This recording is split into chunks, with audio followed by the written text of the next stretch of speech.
أعوذ بالله من الشيطان الرجيم بسم الله الرحمن الرحيم والصلاة والسلام على سيدنا ونبينا وحبيب قلوبنا أبي القاسم محمد وعلى أهل بيته الطيبين الطاهرين المعصومين اللهم صل. Assalamu alaikum wa rahmatullahi wa barakatuh. My dear brothers and sisters, I hope everyone's doing well. I hope everyone is able to keep up with the fasts, and inshallah ta'ala, Allah subhanahu wa ta'ala accepts all of your endeavors and all of your a'mal and all of your struggles in this month for His sake. بحق Muhammad wa ali Muhammad. Allahumma salli. Jameel. Last day we spoke about finding the truth, and we asked the question. What prompts you as an individual, as a human being, logically to search for the truth? We said that there's many different ways to answer the question, and the premise of the question, although argumental in nature, at first look, it seems argumental, it's very logical, right? We said the way to search for the truth, or the reason, to search for the truth, that prompts you to search for the truth is either moral or logical. So we can answer the question in two ways. Through a moral proof or through a moral sort of code, or through a logical proof. The moral proof, we said, was wujub shukr al-mun'im, thanking the possible beneficiary, or thanking the possible giver, the one that has given you. That there's a moral code, or there's a moral push towards giving the one who has, thanking the one that has given you. And so you are on this earth. There's a possibility that the one who has given you something is out there, is in existence. And you have an obligation, a moral obligation, to thank the giver. The only way to thank the giver is to know if he or it exists or not. If it turns out that that giver does not exist, you did the obligation to find that giver. If he ends up that this giver doesn't actually exist and it was just a random chain of events that gave you what it is that you have, then you did your due diligence on a moral level. So on a moral platform, on a moral level, on a moral playing field, you are the winner. And there is no blame on you whatsoever for not doing what is morally asked of you. Now we said that is not the best of proofs, or it doesn't resonate with everyone, especially if somebody's not in tune with their moral compass. But we said the logical proof is objective, can resonate with each and every human being, because it speaks to the instinct of the human being to push away the possibility of harm. And because there are many different theories about what happens after death and the origin of the universe and what this universe means and what the reality means and what it is around us, the meaning of the world around us and the universe, there's many theories about that. Some of those theories saying that if you don't follow our way of life, i.e. our religion, you're going to fall into eternal harm. And it's instinctual on you to push away harm, even if it's a mere possibility. Like the example of the lion behind the door that we gave, it is obligatory on you as a human being to search for the truth, to know that later on after death you're going to be in a safe place and not fall into any harm whatsoever. If it turns out that atheism is the right way, then after death there's nothing. You're not going to be harmed. If it turns out that X religion is the right religion, whatever religion it may be, you found the truth because you searched for it. And so after death, you're not going to fall into harm. I didn't delve into the details because that was already discussed. طيب. Second step of the journey. We know we need to search for something, someone. Who are we searching for? That's the second question we're going to ask. طيب. Let's go back to the fundamentals. Again, holistic Islam. Fundamentals. We know we're searching. What are you searching for? Who is this? What is this? What is this thing that you're searching for? What is that one being or thing that if you know he exists or it exists, or if you find it, it answers all of the other questions about the universe that you have. It answers where you're going after death. It answers what the meaning of your life is. It answers why you are here and what's the goal. What's that one question, if you ask, the full truth becomes apparent to you, either directly or indirectly? Your origin. Your origin. Know your origin, you're going to know everything else. Know the base, then you will understand what is built on that base, the origin. Very good. So for us to know the reality of the universe, and for us to know that after death, there's no harm on us, going back to the last lecture, you have to go back to the very beginning and know your origin. And that's why you find a lot of people that have this existential crisis, or they ask these existential questions of, who am I? What am I? They're always led back to the question of the origin. Where did I come from? If I know where I came from, then my identity in this world becomes clear to me. And my goal in this world becomes clear to me. And then ultimately where I'm headed becomes clear to me. And that's why Amir al-Mu'mineen, alayhi salamullah, listen how beautiful the words of Amir al-Mu'mineen, alayhi salam, are. He says, may Allah have mercy on the one who knows from what, or from where, in what, and to where. From where, in what, and to where. From where, your origin. In what is this world? What does it mean? And to where are you headed? And all of those questions are answered by the first question. When you get the answer for the first question, what is my origin? Where do I come from? Answer that question, and then you'll know the truth. Answer that question, and then you'll know the truth. So we're going to ask, my brothers and sisters, who are we searching for? Who are we searching for? And the place that you will find who you're searching for is if you ask the question, what is my origin? What is my origin? And so, we're going to go back to the beginning of time. Me and you, let's go back. We're going to go back in time. And subhanallah, the human intellect is able to do that. It is able to transcend time. And that's what makes the human intellect a stronger tool than one of the five senses. And by the way, our ulama discuss. They say, when it comes to understanding God or knowing the existence of God, right? Using the five senses is good, but ultimately the five senses have to go back to one sense, your sixth sense, the intellect. Why? Because your five senses tell you of the present, may tell you of the future, may tell you of the past, but only if you take those five senses and accompany them with the intellect, with logic. So we're going to go back in time with our logic. We're going to go to point A. T equals 0. Point of origin. We're going to go to the 0, 0, 0 mark. X, Y, Z. 0, 0, 0. From the beginning. We're going to ask, in this time period, what was happening? How do we know what was happening? And how do we answer the questions about the origin of the universe? And where this universe came from? We're going to answer this question, inshaAllah. Allahumma salli ala Muhammad. To answer this question, my brothers and sisters, you can go by two methods. One is the scientific method, and one is the philosophical method. And by the way, there was always a huge conflict. Huge conflict between the two methods in history. You can go back and see. To the point where a whole piece of philosophy was pretty much thrown out the window because of the scientific method taking hold. Okay?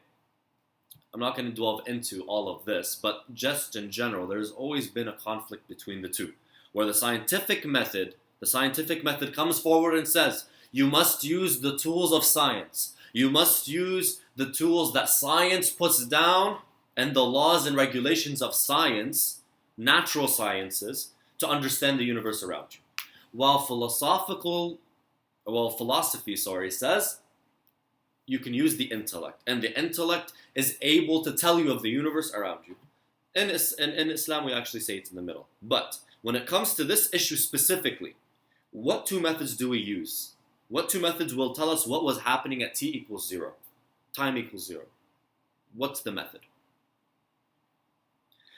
When we go to science itself, let's first veer away from philosophy. Let's try our best to veer away from philosophy just for argument's sake. Let's go to science, for example. Or first and foremost, let's go to science. You find that science comes and says, physics, astrophysics specifically, comes forward and says that scientific law and the tools for science did not always exist. Keep your minds with me for a second, please. Keep your minds with me. The tools for science did not always exist. The tools of science and the fundamental laws of science came into existence. They were not always there. The tools of science began with the universe, with the beginning of the universe. When did those tools come into play? When did those tools come into practicality? One of the famous scholars by the name of Planck, he came forward and he said, the laws of science came into effect seconds, not seconds, milliseconds, not milliseconds, moments after the Big Bang. Meaning, if we wanted to use science to go back in time and to see what happened at the Big Bang or before the Big Bang, our tools, science itself, the fundamentals of science itself, of physics themselves, those fundamentals only began after the Big Bang. After the Big Bang in moments. And this is what they call Planck's law. And they call it Planck's wall. That there was a wall, there's a barrier that science cannot pass. And it cannot tell us what is happening behind that wall. As in, what happened right at the Big Bang. In the moment t equals 0 and t equals -1 and minus infinity. What was happening before? If there was even a before. If there was even a before. In other words, science cannot tell us what was happening at that time. Science cannot come forward. Physics, astrophysics, cannot tell us what was happening before. And that's why, go online right now. Go online right now. It will be very, very hard to actually find a real scientific study that will come and tell you what was happening before the Big Bang. Very, very difficult. And even those that are coming, those famous YouTube videos that are out there telling you, oh, what happened before the Big Bang, they just go in circles. And it's horrible, actually, when you watch them. They literally just go in circles. Because science can't tell you. It's a law, Planck's law. It's literally not even a theory, it's an idea. It's an idea in which there's very little discussion about anymore. The laws of science came into effect after the Big Bang. Meaning the tool that we must use to know what was happening before the beginning of the universe, to understand the origin of the universe, is the intellect, philosophy. And that's where philosophy and the intellect takes precedence. That's where the intellect takes precedence. Like, why can we use the intellect then? Well, because the intellect, my brothers and sisters, transcends the laws of this universe. It transcends these laws. 1 + 1 is going to equal 2 in this universe, in another scope of, or another envelope of existence. Existence itself is based on the laws of the universe. Afwan, the laws of logic. Existence itself, I'm going to repeat that because I made a mistake. Existence itself is based on the laws of logic, while the existence of the universe is based on the laws of science. Very important distinction. Make this distinction.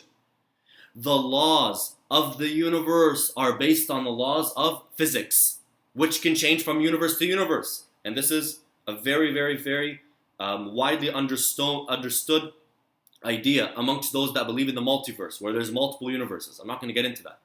But as for the laws of existence as a whole, they go by the laws of the intellect.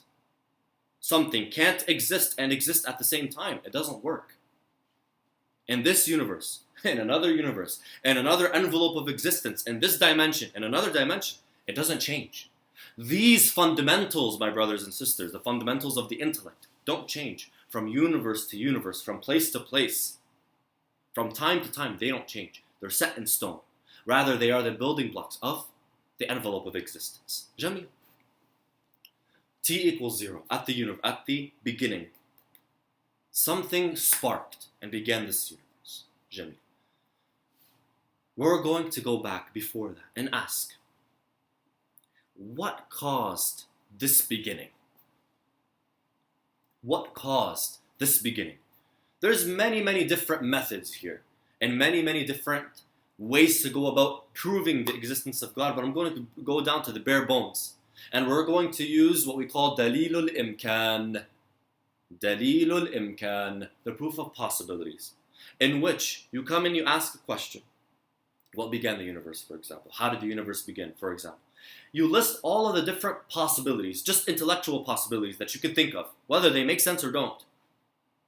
and then start Xing off, start canceling off the ones that make no sense, the ones that are actual contradictions, until you are left with one that will make sense through process of elimination. We call this first method, bringing out the possibilities, we call this al-hasr al-aqli.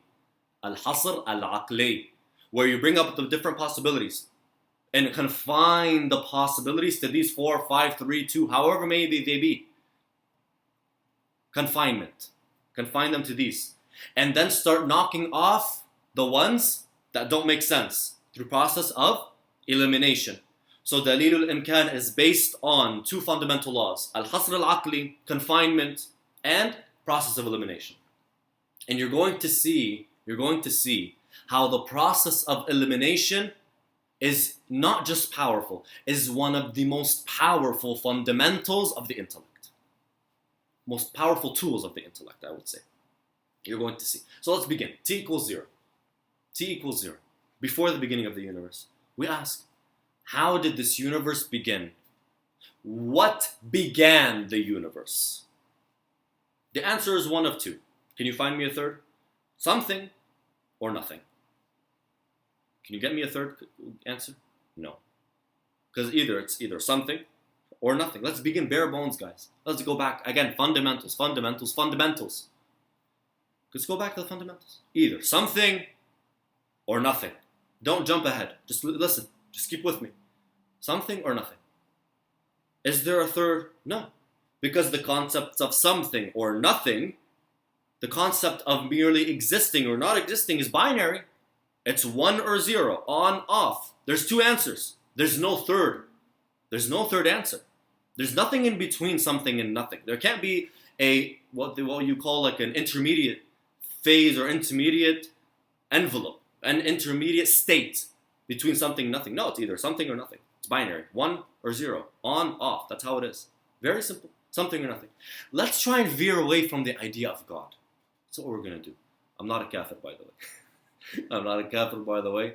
Nor am I, I'm dressed as a sheikh. Well, I swear, I believe in God. But listen, let's try, for argument's sake, let's try and veer away from this idea of God. Let's pick the first one. Nothing. Let's try and veer away from the idea of God first.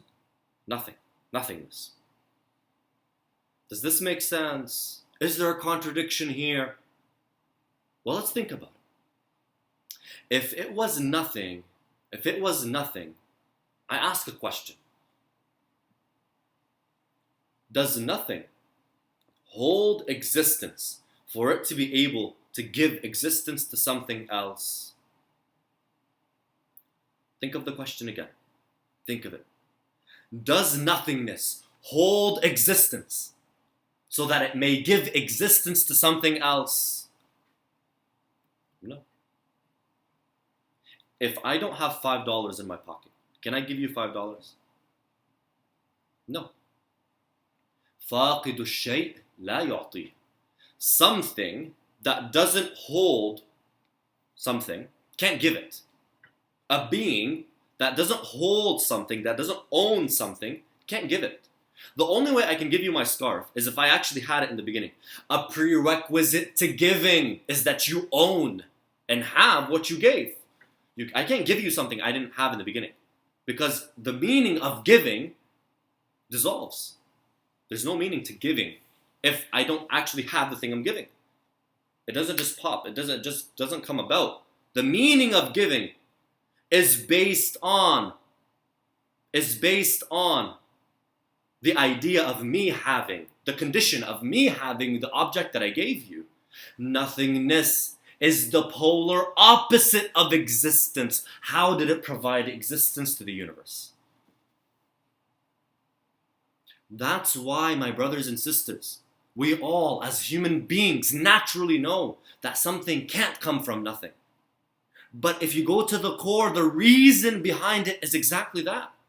Is that nothingness is the polar opposite. It's the contradiction of existence. How can you get existence from something that contradicts existence as a whole?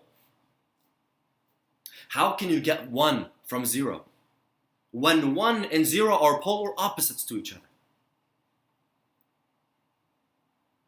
How can you get positive from negative by itself when positive and negative are polar opposites to each other. Like if they were on different playing fields, they weren't polar opposites to each other, then they maybe can align and bring about something new.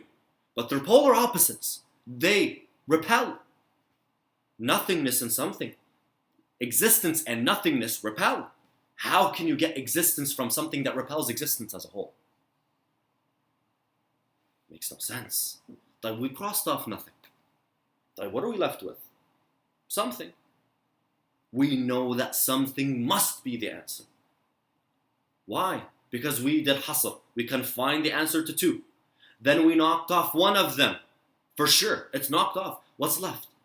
Something. Like, what is this something? How is this something? Doesn't matter. Let's look at this something and ask a simple question. This something.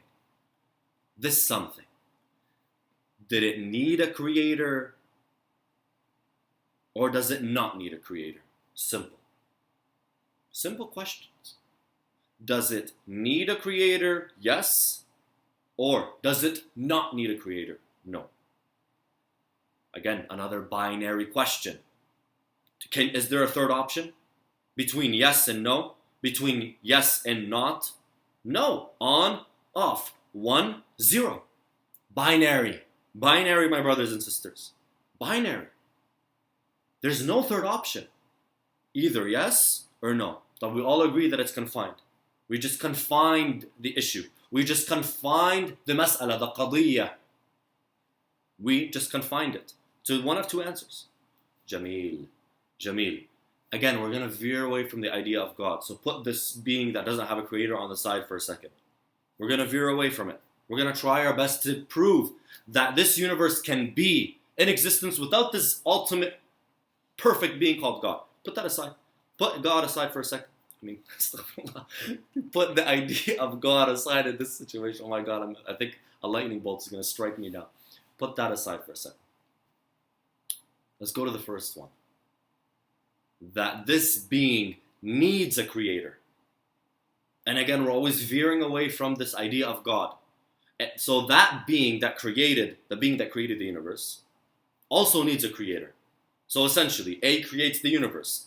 B creates A. Or A is created essentially by B. What creates B? C. What creates C? D. It goes on until infinity. Why? Because we don't want to end up at one cause that doesn't need anything before it. We don't want to end up there. Because then that's essentially what we call God. We're going to veer away from that. So we want to go until infinity. We call this the infinite chain. At-tasalsul. At-tasalsul. The infinite chain of creators. The infinite chain of creators. Where A is created, A creates the universe. A creates the universe. So the universe is created by A. A is created by B. B is created by C. C is created by D until infinity. Where it doesn't begin somewhere. Has no beginning. Does this make sense? What do you think? Maybe. Maybe not. What if I tell you that is the exact meaning of nonsense? I'll give you an example of why that's nonsense and it can't make sense. Let's say I was standing as a soldier. I'm a soldier. I'm standing here as a soldier. I'm at the end of the line of soldiers. To my left, there is an infinite amount of soldiers. It's hypothetical. To my left, there's an infinite amount of soldiers. And us as soldiers, we obey the commander in every single command. We will not act from ourselves, only if the commander tells us to act. The commander stands in front of us. He says, you will not begin the battle, you will not fire the first bullet, or move towards the enemy until the person to your left begins the battle. Until the person to your left begins the war. Until the person to your left fires the first shot. Question. Will the war ever begin? Or is there a constant anticipation of the war beginning, but it will never actually begin? Constant anticipation. The war will never begin. Why? Because I'm waiting for the person on my left. And the person on his left is waiting for the person on their left. And this person is waiting for the person on their left. And this person is waiting for the person on their left until infinity. So each person is waiting for the next until infinity. Wait, what did you just say?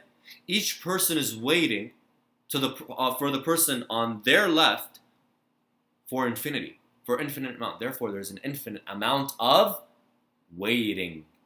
Therefore, an infinite amount of anticipation. Therefore, an infinite amount of no action. No action. Nothing. Simply put, an infinite chain has no beginning. And what has no beginning will never begin. And what does not begin doesn't exist. Very simple. Forget the soldiers, forget it. Very simple. An infinite chain has no beginning. Has an end, sure. Has an end, but has no beginning. And what has no beginning will never begin. And what does not begin doesn't start. And what does not start doesn't exist. You only said there was an end because of the situation, of the example that we're giving. But what has no beginning surely has no end. And what has an end must have a beginning somewhere.